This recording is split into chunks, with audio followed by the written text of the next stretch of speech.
Hi, I'm Dev. Today is day 19 of 30 days talking to the camera challenge. आज का topic है strategy versus performance. जब मैं छोटा था या फिर हम लोग सब छोटे थे, तब हमारा सोचने समझने की शक्ति बहुत कम होता है। तब हम लोग दूसरे लोगों को देख के फिर उसको इमिटेट करके जो भी सीखते हैं वो जल्दी सीख लेते हैं।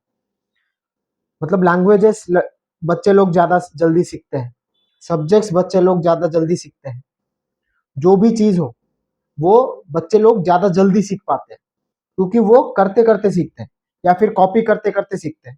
बहुत लोग क्या करते हैं, जब हम छोटे थे तब तो बहुत कुछ सीख लिया, लेकिन जैसे हमारा एज बढ़ता जाता है हम लोग उतने स्पीड से सीख नहीं पाते क्योंकि हमारा सोचने समझने की शक्ति बढ़ जाता है। और तुम कुछ भी काम करो, अगर एक चीज तुम कर रहे हो, मान लो कि तुम क्रिकेट खेल रहे हो, तुम दिन में ज्यादा से ज्यादा 3-4 घंटे क्रिकेट खेल लोगे, लेकिन बाकी जो बचा है, मतलब अगर सोचो कि तुम 12 घंटे सो गए, इतना टाइम किसी को नहीं मिलता सोने के लिए, लेकिन तुम 12 घंटे सो गए, 4 घंटे क्रिकेट खेल लिया और तुम एक क्रिकेटर बनने की ट्राई कर रहे हो, तो 12 घंटे 12 घंटे सो गए, 4 घंटे सो लिया, सॉरी 4 घंटे क्रिकेट खेल लिया, तो 16 घंटे खत्म हो गया और बचा 8 घंटे। और 8 घंटे तुम सिर्फ सोचने में लगा दोगे कि ये शॉट ऐसे मारना चाहिए था, ये शॉट ऐसे मारना चाहिए था, ये यहाँ कर दूंगा, ये वहां कर दूंगा। तो तुम the time you use in thinking is more than the time you use acting. तो इसका मतलब वो जैसे ही तुम बड़े होने लगे तुम ज्यादा सोचने लगे, तो तुम्हारा सोचने का स्किल बहुत ऊपर बढ़ गया। मान लो तुम्हारे अंदर दो बंदे हैं, एक बंदा जो सोचता है और एक बंदा जो एक्शन करता है। तो जो बंदा सोचता है उसको ज्यादा टाइम मिल गया अपने प्रैक्टिस करने के लिए, मतलब सोचने के लिए ज्यादा टाइम मिल गया, क्योंकि दिन भर हम सोचते रहते हैं लेकिन काम कितना करते हैं, बहुत कम। और जो काम करने वाला बंदा है उसको कम काम, मतलब कम टाइम मिला काम करने के लिए। मतलब देखो, अगर तुम छोटे से इन दोनों बंदों को बढ़ाते बढ़ाते जाओगे और इसका बहुत ज्यादा ये है, टाइम मिला इसको सोचने के लिए, तो उसका सोचने का लेवल बहुत ऊपर चला गया। लेकिन जो बंदा काम करते करते, जो बंदा एक्शन कर रहा है, जो परफॉर्म कर रहा है, उसको बहुत कम टाइम मिला, तो उसका लेवल अभी भी नीचे ही है। तो जब तुम बैठ के सोचते हो कि मैं ये कर दूंगा कल जाके, मतलब मेरे को एग्जांपल ले लो, एक मेरे को 4 बुक्स एक महीने में कंप्लीट करने हैं, मतलब मान लो एक एक बुक 200 पेज के हैं, ठीक है, 200 page 200 page 200 page 200 page 800 page, मान लो 900 पेज। 900 पेज का बुक अगर कंप्लीट करने हैं, ठीक है, तो तुम्हें हर रोज कितने पेजेस कंप्लीट करने पड़ेंगे? 900/30, मतलब 30 पेजेस कंप्लीट करने हैं। ये तो तुम सोच लिए कि मैं इतने बजे उठूंगा, इसके बाद बुक्स कंप्लीट करूंगा, पढ़ूंगा 30 पेजेस, यहाँ से यहाँ टाइम तक पढ़ूंगा, फिर ये अपने आप कंप्लीट हो जाएगा। ये तुम्हारा थिंकिंग है, इसमें तुम थिंकिंग नेक्स्ट लेवल कर लिए, लेकिन एग्जीक्यूशन के टाइम पे जब बैठते हो तो तुम वो एग्जीक्यूट करते करते बहुत सारा सोचने लगते हो, क्योंकि the performer has a emotion to manage. तो जैसे ही कोई भी बंदा जो भी काम करने के लिए लगता है, अब ये बुक्स पढ़ना भी कंजम्पशन है, लेकिन एक और वीडियो लेते हैं। वीडियो बनाना मेरे लिए एक डिफिकल्ट टास्क है, उसके लिए क्या बनाना, आइडियाज ढूंढना है, उसको कैमरा पे बैठ के बनाना है। लेकिन मैं कैमरा पे ज्यादा से ज्यादा कितना टाइम रहता हूँ? 10 मिनट रहता हूँ, 15 मिनट ले लो, 15 मिनट में कैमरा के सामने बैठा रहता हूँ, लेकिन उसके बारे में सोचता कितना देर हूँ? बहुत सारा, मतलब दिन भर वही सोचता रहता हूँ। मैं ऑलमोस्ट एक दिन में 4-5 घंटे सिर्फ सोचता हूँ और 15 मिनट काम करता हूँ। तो मेरा सोचने वाला शक्ति जो है वो ऊपर चला गया, और उसका एक एक्सपेक्टेशन बन गया कि वीडियो ऐसे बनेगा। लेकिन जो परफॉर्मर है वो तो छोटा बच्चा है अभी भी, वो उस लेवल तक पहुंचा नहीं कि उसका एक्सपेक्टेशन ये मैच कर पाए। तो यही होता है जो डिफरेंस स्ट्रैटेजिस्ट और परफॉर्मर का। ये वाला एक मैंने एक वीडियो में देखा था, उसका नाम नहीं पता, तो मैं उसका लिंक दे दूंगा डिस्क्रिप्शन में। तो अब से क्या करना पड़ेगा, तुम्हारा परफॉर्मर इतना इमोशनली चार्ज हो जाएगा कि उसको वो कर नहीं पाएगा, उस लेवल का एक्सपेक्टेशन रीच नहीं कर पाएगा। तो वो क्या करेगा, मेरे में ही कुछ कमी है ये सोच के फिर से कंजम्पशन करने लगेगा, एक कोर्स खरीद लेगा, उसको देखने लगेगा, उसको मतलब उसके बारे में सोचने लगेगा, उसके बारे में पढ़ने लगेगा। ये सब करते करते तुम अपना स्ट्रेटेजिस्ट को ही और स्ट्रांग बना रहे हो।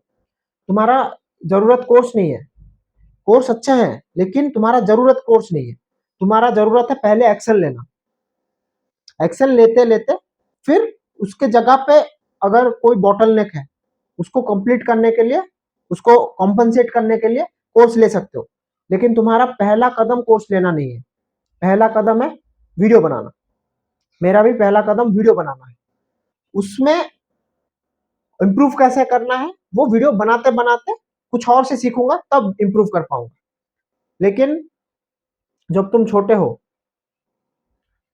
जब तुम्हारा लेवल 1 है और स्ट्रेटेजिस्ट का लेवल लेवल 9 है, तो तुम्हारे स्ट्रेटेजिस्ट को नीचे लाना पड़ेगा, बहुत सिंपल बनाना पड़ेगा। कि अगर तुमको जिम जाने का हैबिट बनाना है, तुमको एक ऐसा बंदा बनना है जो हर रोज जिम जाता है, तो तुम्हें इतना सारा सोचने की जरूरत नहीं है। बस तुम्हारा सक्सेस तब हो जाएगा जब जब तुम बैग लेके बस जिम जाके बैठ जाओ, वहां पे यू सक्सीडेड। एक हैबिट ट्रैकर जब रखते हो, हैबिट ट्रैकर ये होता है कि मोबाइल में भी बहुत सारे ऐप्स है जिसमें हैबिट ट्रैक कर सकते हैं। जिम मतलब जो भी हैबिट अगर क्रिएट हो गया उसका टिक मार्क आता है और कितना दिन का स्ट्रीक होता है वो दिखाता है। ठीक है, तो तुम जब जिम जाते हो, जिम जाके बैठ के ही हैबिट ट्रैकर टिक मार दो कि हो गया। मेरा मेरा मेन काम था जिम जाना, वो सबसे सिंपल और सबसे इजी काम था। परफॉर्मर को सबसे सिंपल सबसे इजी काम दो, पहले 7-8 दिन उसको देखो, फिर अपना स्ट्रेटेजिस्ट अभी बच्चा है उसको धीरे धीरे करके ऊपर ले आओ। वो जब ओवरवेल्म हो जाएगा वो फिर से अपना कंजम्पशन लूप पे आ जाएगा। कंजम्पशन लूप पे आ जाएगा तो difference between the strategist and the performer increases further. जितना कंज्यूम करोगे तुम्हारा उतना प्लानिंग में बहुत बेहतर बन जाओगे और परफॉर्मिंग में उतना ही घटिया, क्योंकि तुम परफॉर्मर का टाइम लेके स्ट्रेटेजिस्ट को दे रहे हो। मतलब तुम क्रिकेट बैट प्रैक्टिस मतलब क्रिकेट प्रैक्टिस करने से पहले तो उसके बारे में पढ़ने लग रहे हो, एनालिसिस देख रहे हो। एनालिसिस देख सकते हो कब तुम अपना क्या बोलते हैं प्रॉब्लम सॉल्व करने के लिए एनालिसिस होता है, अपना परफॉर्मर का प्रॉब्लम सॉल्व करने के लिए एनालिसिस होता है। ऐसे नहीं कि तुम एनालिसिस देख लो तो प्रॉब्लम सॉल्व हो जाएगा। तुमको बैठ के उसको तुम्हें छक्के मारने पड़ेंगे, समझ रहे हो। तुमको ऐसे घुमाने से छक्का जाता है ये जान के कुछ नहीं होगा, तुम्हें ग्राउंड पे उतर के काम करना ही पड़ेगा। और तुम अगर ग्राउंड पे नहीं उतर के सिर्फ इतना पढ़ने लग जाओगे तो तुमको टैक्टिक्स तो बहुत पता होगा, लेकिन उस जगह पे जब वो बॉल आता होगा तुम उसको मार नहीं पाओगे कि ऐसा मारना चाहिए वैसे मारना चाहिए, मतलब ऐसे करेंगे तो यहाँ जाएगा वैसे करेंगे तो वहां जाएगा, लेकिन तुम्हारा बॉडी उसको मतलब रिएक्ट ही नहीं कर पाएगा। जब वो रिएक्ट नहीं कर पाएगा तो फायदा क्या है, तुम्हारा टीम का रन ही नहीं बढ़ेंगे। ये एग्जांपल दे रहा हूँ। तो अपना स्ट्रेटेजिस्ट को मत बढ़ाओ, एक्शंस ज्यादा से ज्यादा लो।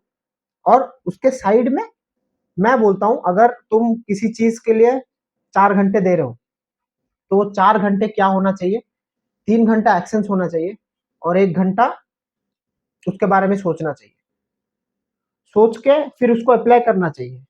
फिर जब वो अप्लाई करोगे, अप्लाई करने के बाद जो भी एक फीडबैक मिलेगा कि यहाँ पे ये अप्लाई करने के टाइम पे थोड़ा सा डिफिकल्ट हुआ, तो तुम बैठ के सोचोगे कि उसको नेक्स्ट टाइम इजी कैसे बनाए।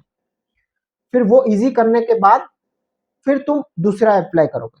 तो इसीलिए बहुत सारा मत सोचना। जैसे मैं सोचता था कि मैं उस लेवल का बंदा हूँ, I am doing gym for 5 years, मैं तब से इतना सारा बुक्स पढ़ा हूँ, तो मैं अपने आप को बहुत बड़ा समझता था। तो मैं सोचता था सुबह से उठूंगा, डाइट पूरा परफेक्ट रहेगा, फिर जिम जाऊंगा, जिम पूरा परफेक्ट करूंगा, फिर वहां से आके वीडियो बनाऊंगा जो अलग ही लेवल लगेगा। समझ रहे हो कि हमजा जैसे वीडियो बनाता है वैसे बनाऊंगा बिना कुछ स्टटर किए।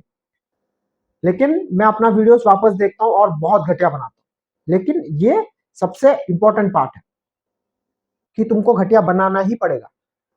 अगर मैं ये घटिया नहीं बनाऊंगा और सोचूंगा कि मैं वैसे कैसे बना सकता हूँ, तो मैं सोचता ही रह जाऊंगा, फिर एक्शन नहीं होगा। इसीलिए मैं अपने आप को बस छोटा सा गोल दिया हूँ किसी भी चीज में। मैं अभी 4 चीजें कर रहा हूँ, 4 हैबिट्स कर रहा हूँ। रीडिंग, बस 1 पेज पढ़ लूंगा तो मेरा हो गया। मिनिमम 1 पेज पढ़ लूंगा, 1 पेज पढ़ के टिक मारूंगा, उसके बाद जब अगर मन करे तो पढ़ूंगा, नहीं तो नहीं करूंगा, कोई बात नहीं। मेडिटेट करूंगा 1 मिनट के लिए, 1 मिनट बस टाइमर लगा के आंख बंद करके सांस लूंगा, बस। समझ रहे हो? थर्ड वाला जिम, मैं जिम जाऊंगा, बैठूंगा और टिक मार दूंगा, हो गया। उसके बाद जो करना है करूंगा, नहीं करना है वापस आ जाऊंगा। बस कंपाउंड मूवमेंट्स 2 ठो एक्सरसाइज करूंगा या फिर थोड़ा इधर उधर घूमूंगा, किसी से बात करके वापस आ जाऊंगा। 3 और 4 वाला वीडियो, वीडियो का ये लिखूंगा, वो कितना घटिया बने मैं बना के 10 मिनट बकूंगा कैमरा के सामने, फिर उसको टिक कर दूंगा। अभी जैसे मेरा 11 मिनट हो गया, तब से बातें कर रहा हूँ। ये डिलीवरी बहुत अच्छा नहीं है, लेकिन मेरे एक्शंस में मेरे को एक सर्टेन टाइप ऑफ डाटा चाहिए जो मेरा एक्शन से जनरेट होगा, उसको मैं देख के फिर इंप्रूवमेंट लाऊंगा, एक एक करके इंप्रूवमेंट लाऊंगा। मैं पहले बीच बीच में ऐसे रुक जाता था, अभी भी थोड़ा देर पहले रुक गया, लेकिन बहुत सारा रुकता था। अभी वो रुकना वाला कंप्लीटली, मतलब कंप्लीटली ऑलमोस्ट सॉल्व हो गया। वो रुकने वाला जब सॉल्व हो गया, उसके बाद मैं जाऊंगा कि कैसे डिलीवरी करना है। तो इतना वो परफॉर्मर को ओवरवेल मत करो, क्योंकि वो वापस स्ट्रेटेजिस्ट मोड में चला जाएगा। परफॉर्म करो, फिर उसके बाद देखो कितना मजा, मजा की बात नहीं है, कितना आगे बढ़ते हो। Your performer is the only one who can give you results. बाकी तो स्ट्रेटेजिस्ट क्या ही कर लेगा, strategist is just thinking of the future. Performer is the one who creates the future you want. तो अपना परफॉर्मर के ज्यादा टाइम दो और स्ट्रेटेजिस्ट को कम, क्योंकि स्ट्रेटेजिस्ट उस लेवल पे है कि वो कम टाइम में भी ज्यादा स्ट्रेटेजी बना सकता है, लेकिन परफॉर्मर उस लेवल पे है कि उसको ज्यादा टाइम देने के बाद भी वो कर नहीं पाए। समझ रहे हो? तो आज का डे 19 खत्म, कल मिलते हैं डे 20 में।